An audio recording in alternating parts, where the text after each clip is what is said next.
I'm a simple man, don't wanna complicate ya.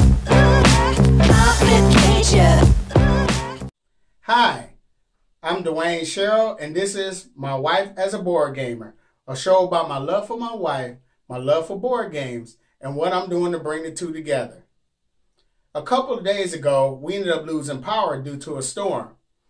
And my wife and I looked at that as a perfect opportunity to go out on the porch and play a board game. So we went to the collection and we pulled down an oldie but a goodie. Quadropolis. Well, it's not much of an oldie. It came out in 2016, so it's only 4 years old. But it's definitely a goodie. Why is it a goodie? Well, let's go to the table and see how it plays. So Quadropolis is a tile laying game where each player is trying to build up their own metropolis in such a way where they could score victory points. Each player is going to get one of these player boards. And as you can see, this player board is separated into 4 different colors, which represent districts in your metropolis. And they're numbered 1, 2, 3, 4, 1, 2, 3, 4, which will come into play when you're placing your buildings in your metropolis. Each player is also going to get 4 architects, numbered 1, 2, 3, 4. And this is the central board where players are going to be grabbing their buildings to place in their metropolis. The game lasts for 4 rounds, and each round, players going to get 4 turns. So as you can see, it's not really a long game. So each of these tiles have a 1 written on the back, and that represents each round. So the other tiles have 2, 3, and 4.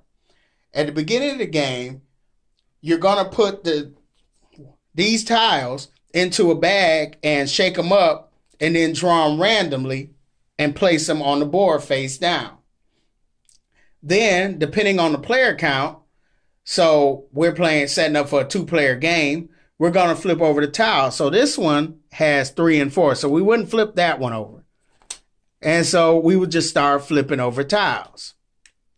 And after all the tiles have been flipped, each player will be able to see the buildings that are available to them this first round. So starting with the first player, who will have this player token, and then going clockwise around the table, each player will take a turn grabbing buildings using their architects. So let's say I'm the first player, and I take this architect here, and that has the number 1 on it. So I will place this architect anywhere around the board. So let's say I go here, and that means I could take this first building because of the 1. I can go 1 deep in. So I will grab this building here. Now, this is a harbor. So there are 2 resources in the game. There is energy, which is represented by this. Use this to power your metropolis. And then there are these cute little blue meeples that represent population in your metropolis. Okay? So in the upper left-hand corner, I will get, when I take this building, I will get 2 energy to place near my board. In the bottom right-hand corner is what I would need to place on this tile, on this building, in order for it to activate, in order for it to give me points. So this harbor, in order for it to score points, I will have to put this blue meeple here. Okay. So I would take this and put it on my player board. And then the last thing I would do is take this urbanist, represented by this token, and I will place it into that empty space. Now, the next player, which would be my wife, of course, she gets to pick a building. But there are some restrictions now. She cannot place her architect in any row or column that has the urbanist. She also cannot place on top of any other architect. So let's say she takes this and she decides to go here. Okay? So she would get this public service building. Now, at the end of the game, this public service building would just score automatic 2 points up in the upper left-hand corner. in the bottom right-hand corner, in order for this building to score, she needs to have a meeple sitting on this tile. And she would take this, place this in her area, and then the urbanist moves here. And then it will move back to my turn. So when placing this harbor onto my board, I have to place it based on the number on the architect that I use. So I use my number 1 architect. So I can only place this harbor in row 1 or column 1. So let's say I placed it here. And let's say on a future turn, I grab the building using my number 3 architect. That means that building, I can only place it in row 3 or column 3. So let's say on my next turn, I decide to use my number 2 architect and I place it here. That means I can go too deep. So I will looking to get this building here. So this building will give me 1 meeple, which I can use the power the harbor already took. It requires 1 energy in order for it to score, which of course I already got that energy. But it will also allow me to keep the first player token, which is in the bottom left-hand corner. So whenever somebody gets the building with the first player token, they would gain the first player token at that time. So after each player has used all 4 of their architects, that round is over.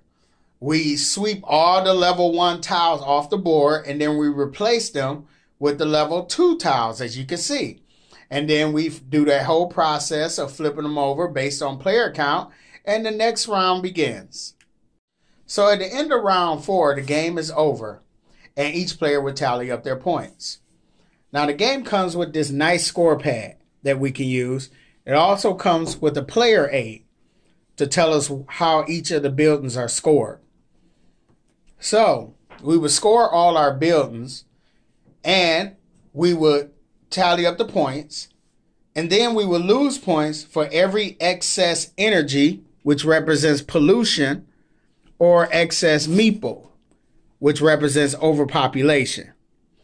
And then whoever has the most points at the end of the game wins Quadropolis. So I didn't go into detail or on how each building is scored. I was going to leave that so you could figure that out on your own. But the one thing I wanted to point out is how they packaged this game. I mean, they package it so nice.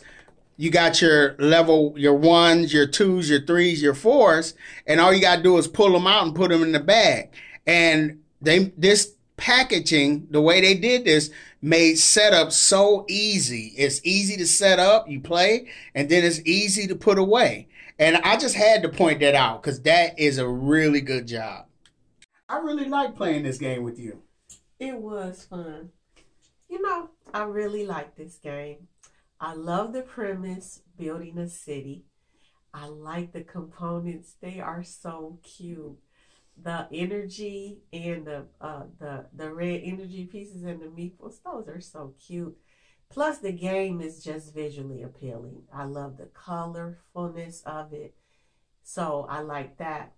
I also like the way at the end when you're scoring and if you have excess energy, they become pollution. And if you have excess meeples, they represent overcrowding. I love that thematic aspect of the game. I also like the placement restrictions because they represent zoning challenges that real city planners have. I mean, you don't want to put a factory in a densely populated area. And if you're going to build a shopping center, you do want to make sure it's near people so that they're actually able to come to it and buy stuff. So I love the thematic elements of the game. I like the components, and it's just a fun play. Yeah, what I like most about the game is I like those little meeples. I mean, yeah, I'm a big stickler for components. So this game is by Days of Wonder. That's the publisher.